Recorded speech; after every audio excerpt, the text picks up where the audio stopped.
let's start us off with some prayer. Lord, thank you for being here tonight. And dear God, I pray that you would just guide our conversation, that you'd be glorified, and that you would help us just have a wonderful time together. Because, Lord, this is an important, very important to your heart ministry, Lord. The lives of young people, kids and babies and infants and toddlers. Lord, they need to know you love them. And we have the privilege of bringing that love to them. Help us, Lord, to be fired up as you are, filled with passion to bring your love to these kids. In Jesus' name. Amen. Today, and for tonight's meeting, my primary goal is just to gather us together. It's kind of it is my first CFM meeting since being here, coming in early December. Moving forward and trying to get us to move forward in unity as a team. And I want everybody to understand that when I talk about CFM, I'm talking about every ministry and every person in the church that is working with kids from birth through 5th grade in any capacity. Royal Rangers, Impact, MOPS, Moms Next, and the Sunday morning stuff. And I expect that in the future there's probably going to be other ministries that happen, because God's going to put other wonderful things on people's hearts, and the CFM stuff is going to grow and expand. And but we are a team, and every group, like the Sunday morning teams, I want you guys to think of yourselves as a team, working with each other, moving forward together, looking out, helping each other, and not just, hey, I'm an individual who happens to teach on the second Sunday, second service. Okay? We're in this together, and that's going to make it a whole lot more fun, and we're going to do a better job. Just looking back real quick on Christmas, as I arrived, we already had a bunch of stuff in the works, and I thought it really went wonderful. We had the gingerbread building party, and we had a packed house over there building gingerbread houses and games all over the rest of the room, and the big light-up truck, that was really cool. And then the Christmas pageant that was put on was fantastic. And we had a pretty full house for that too. So that was really good. And it was just, thank you guys for all your hard work and everything that went into that in the middle of the Christmas season. So I want to talk to you a little bit about transitions and change. Now, we don't always think about this, but the truth of the matter is, whenever we say yes to one thing, we say no to something else. If you choose a fast food burger, you're saying no to tacos, pizza, chicken, and a home-cooked meal. Every new beginning is the end of something. Every ending is the beginning of something new. I'm not just drawing riddles here. It actually does make sense if we think about it a little bit. Let me give you some examples. Marriage is a wonderful new beginning, but it's also the ending of single life. But it's the beginning of life as a couple. Birth, or the adoption of a child, is the end of life without children. Mixed response. And it's the beginning of life as a parent. For many, it's also the end of a good night's sleep. And the child entering school. It's the end of preschool life and all the fun that goes with that. It's the beginning of parenting a school-age child, which is very different. A child graduating high school and moving out is the end of an era, but it's also the beginning of a brand new era. Starting a new job is the end of things the way they were and the beginning of something new. So with every ending, there's a new beginning. With every beginning, there's a new ending. Okay? So, and with every ending, there's some loss. Even with the fast food illustration, okay, you're choosing a burger, you're going to get some food. Maybe you're only choosing it because you can get the 99-cent burgers at McDonald's and you really don't want to eat McDonald's, but Taco Bell's $1.59. There is a loss. There will some things will never be the same. There are sometimes that change is very good. There's sometimes it makes us sad, and there are things that we will miss. So let me ask you another question here. When you're going on a journey, how do you pack? Light. For all kinds of weather. Light. Light. Okay. You do a lot of traveling? Okay. I pack for every kind of possible weather. Every kind of possible weather. Not like. Anybody else? How do you pack? How do you think about it when you're going on a trip? Depends on where we're going. Okay. Give me an example. Well, if I'm going to the beach, I gotta do all the beach stuff. Mhm. If I'm going to the park, I gotta do more, different stuff that you need in the park. Mhm. If I'm going on a long trip, I gotta have extra snacks. I got, Mhm. And if you've got a kid in diapers, you may as well just rent a moving truck. Wherever you go.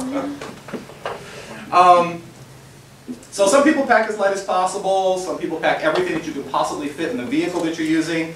Some try to focus on just the things that you're absolutely going to need. Now when we moved here, we began in July or August sorting through our stuff, selling things, throwing things away. And we didn't even know we were coming here until November. But we knew God was moving us somewhere. I tend to keep a lot of things because I might need them in the future. I also, I'm driving down the road, bungee cord. That's like free money. So some of you understand. Okay, so we went through and weeded down as much as I could emotionally handle. We still ended up coming up here with two 24-foot U-Haul trucks. Two. Well, last year or so ago, we went on a long trip, and I wanted to bring my guitar with me. And I like my guitar, and it's a little bit valuable. It's not super cheap. I didn't have any time to use it on the trip, but everywhere we went, I worried about it. I don't want to park there. The car might get broken into. Somebody might steal my guitar. Oh, we can't park here because the sun's too hot. It's going to do damage to my guitar if it sits in there and it's over 100 degrees. We can't do that. We got to park over here. So it ended up being a burden on me, something I didn't need. It just slowed me down, made things more difficult. A couple years ago, we went on a trip to the Dominican Republic, and the year before that, we went on one to Atlanta. In the middle of winter, January and February. We left our coats in the car in Boston and walked through the airport and outside the parking garage, freezing cold, because I didn't want to carry a winter coat with me in the Dominican Republic. Okay? I knew I wouldn't need it. So for us as the CFM team, everybody who's involved with that, we need to figure out and sort through some of the things we're going to take with us on the journey and some of the things that we're not going to take with us. So I'm asking for a little bit of input from you. What are some great things that you remember having happened in the past that may or may not have continued? Talking specifically about CFM ministries. Anything in general, you mean? Anything in general, something great. More crafts. More crafts. You remember doing some really great crafts. Okay, Absolutely. good. Puppet shows. Puppet shows. shows. What's that? Oh, I was saying, I love puppets. Puppets, all right. What are some other things? VBS. VBS.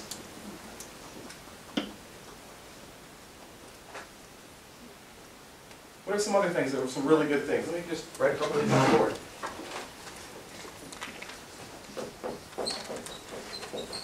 Puppets.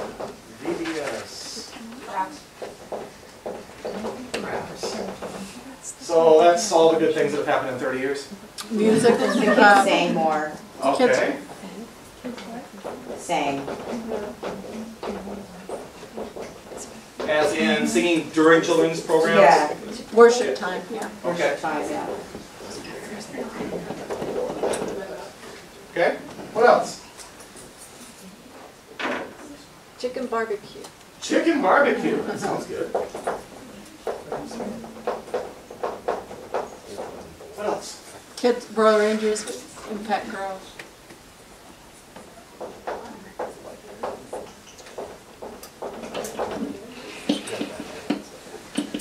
I think there was an art show. An art show. Yeah, the talent show. slash art show. Talent night. Kids dance. Dance? Kids dance. BGMC. I don't know what they call it now. I think it's still BGMC, but they changed the What it- meaning of the C. Oh, not crusade. It's not crusade anymore, it's Challenge. Are you getting permanent now, like 12 and 15? I hope not. It says dry erase. I can get permanent off that board, I've done it before. Any other things?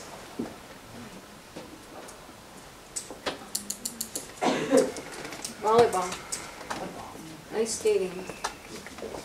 Sledding parties at Hardegg.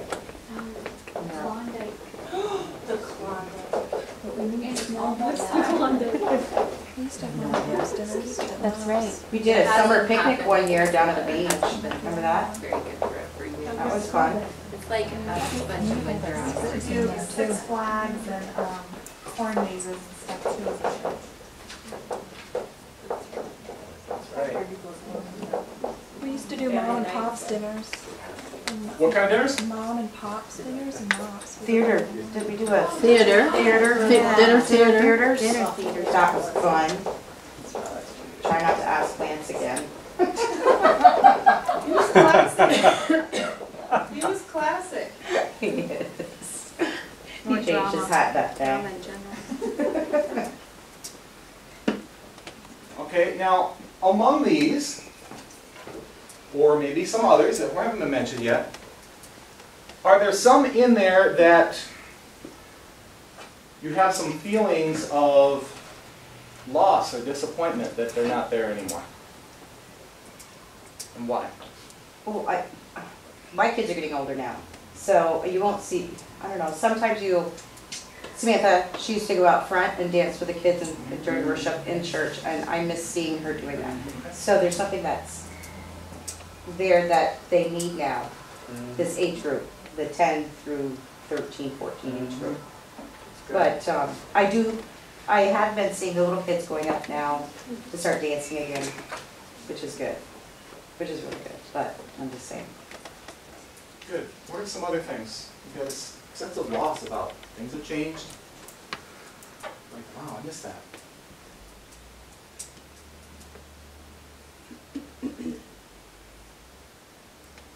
You got something in mind, Julia? I think I miss the camaraderie that my husband had doing things like the Klondike and the chicken barbecue. And that was where, because the kids' event, he was here. So he's missing out on these events.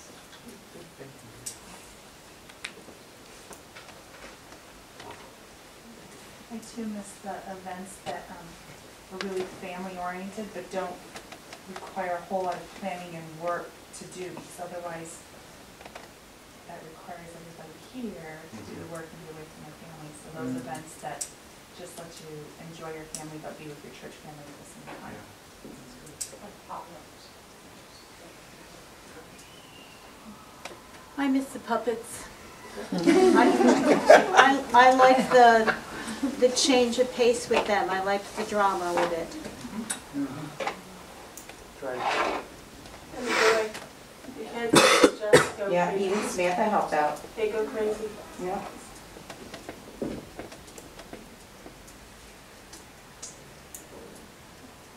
Anything else anybody wants to share?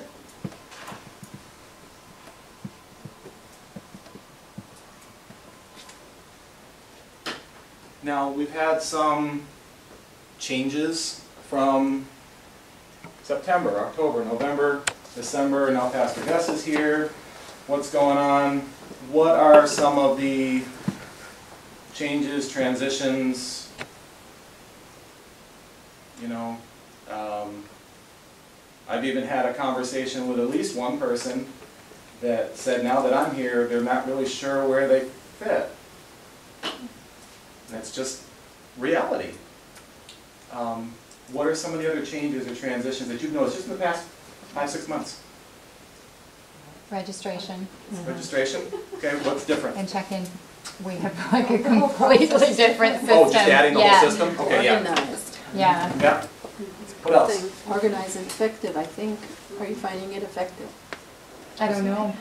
I think it is more effective than, What's that? I said that is organized and effective. Yeah. What are some of the changes, differences, maybe losses that you guys have felt since Pastor Pete has left?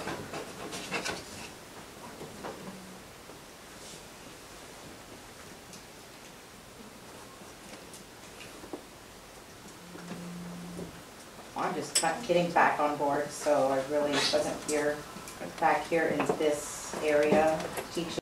I'm more just doing the nursery. So I really wasn't on board with him at all when it came to, so I don't know if you guys have kids that are, because mine were going towards the junior high also after a while, so I don't know, I really don't have any input on. I have a concern. A concern? You can't come into the preschool because they don't want you to leave. Oh. And they don't want us to help them, they want Pastor Gus. They like your name. He can't come anymore. There's no baby in there. He had to sit down when somebody was teaching and help them because they didn't want anyone but Pastor Gus to help them do the project. Well, there was one week, there was a little guy who was new that week, and did a little thing. He's, I'm going back with mom and dad. So I kind of came in with him and helped him do his little project and stuff. Play dinosaurs. Yeah, play dinosaurs. He kept him through the rest of the class, but. I think the biggest change that I've noticed is because he did children's church through services is the need for like people to fill that spot, you know, that was, and we have, I mean, we've grown that so much since he left, but there's still a little bit of a gap there. Well, I think too, we have that gap because Ernie's gone too. Right. Yeah. It's a big one. You know, I mean, and that's her passion.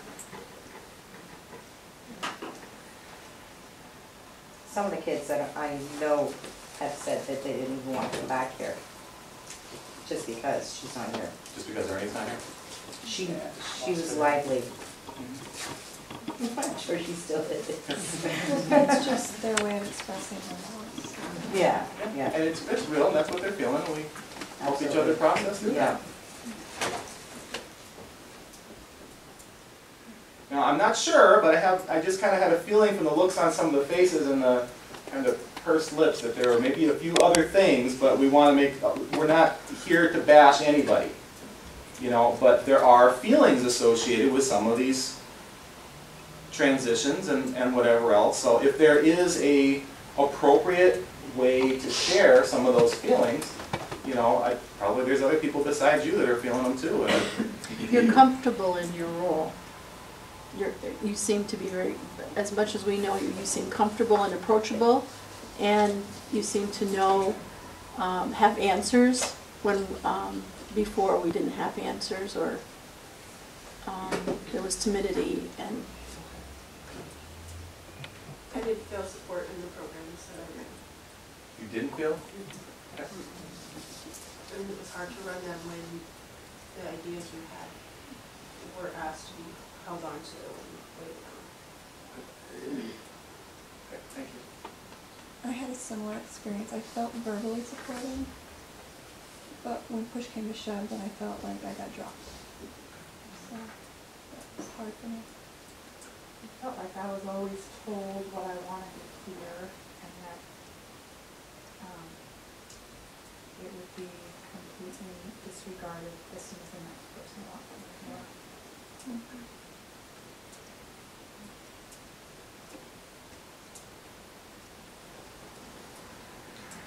That's good. I need to hear some of that because it tells me that there's some trust that needs to be rebuilt, and it's going to take a little while. You know, you guys are still waiting to see who I am and how I live. For me, it's one of the reasons I'm not teaching Tuesday nights, because I became overwhelmed in my role when I was supposed to have support, and I did not have it. And it was too much also considering my family's needs. So it was a position I had to drop that I loved doing, but just could not do that. Good.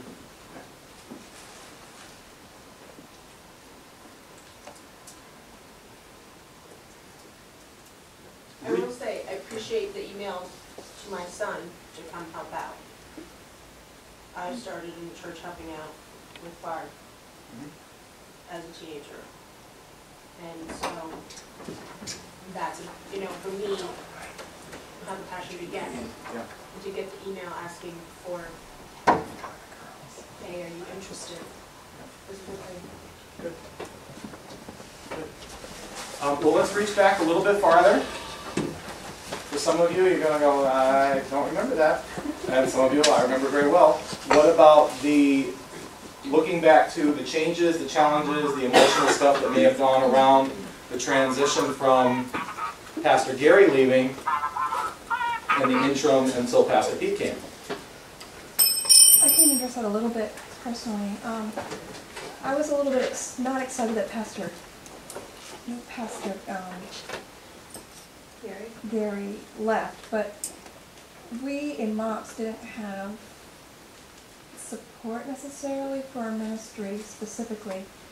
And then we were getting Pastor Pete, and I thought, oh, he's going to be specifically for children's and family we're going to have.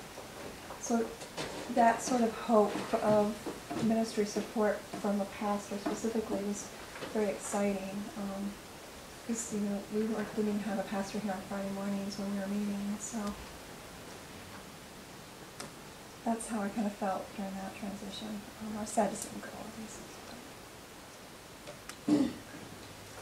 Anybody else remember back to the time from Pastor Gary's departure until Pastor Pete?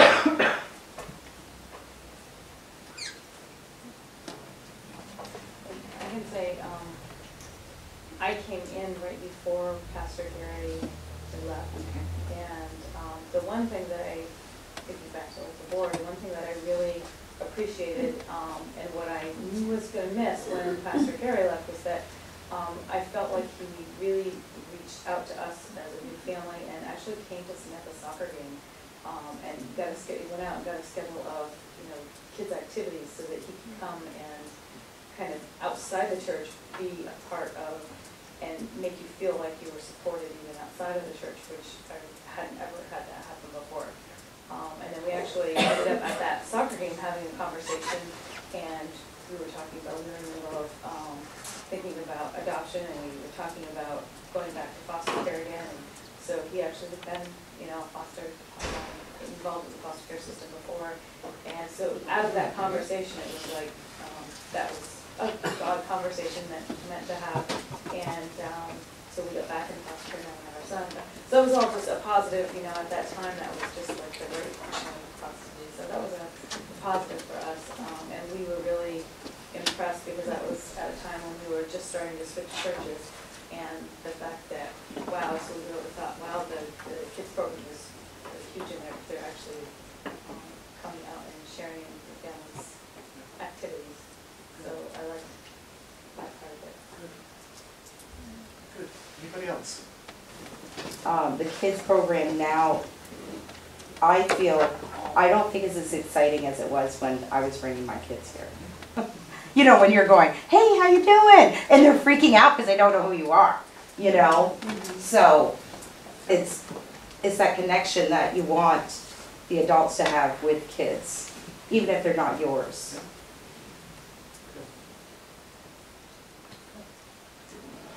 Well, as the days progress, we are on a journey together. We're going to continue to move forward.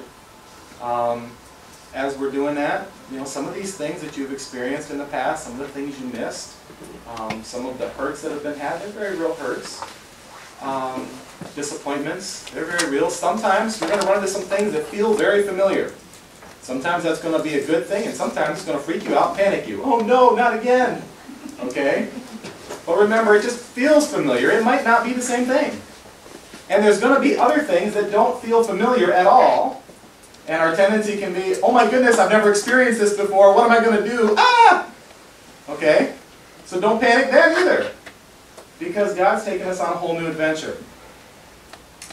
Over the next year or two, we're all going to be adjusting, learning, evaluating, shifting, you know. And I want you to understand that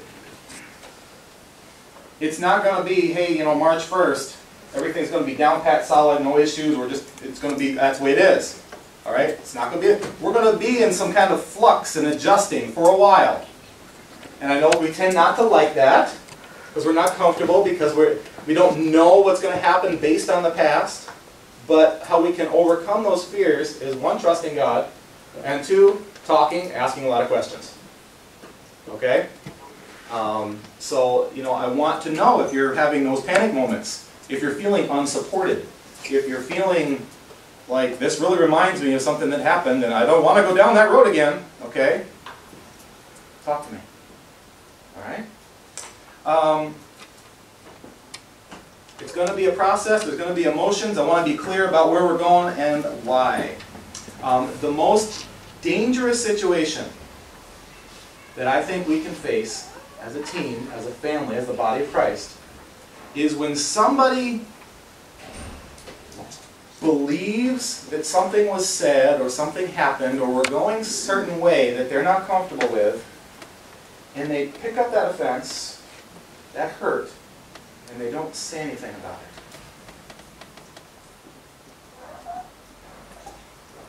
I had, years ago, a couple that the wife was like a best friend of my wife. And there was something that was happened or said that they misinterpreted or something and assumed that we believed things a certain way about something that was very, very important to them. They continued being a part of our church for 3 or 4 years, but they always had this, deep down inside. Until it got to the point where they just said, we're out of here. And we were like, what? Talked to them about it, and we found out this happened like 3.5 years ago, and it was really a misinterpretation.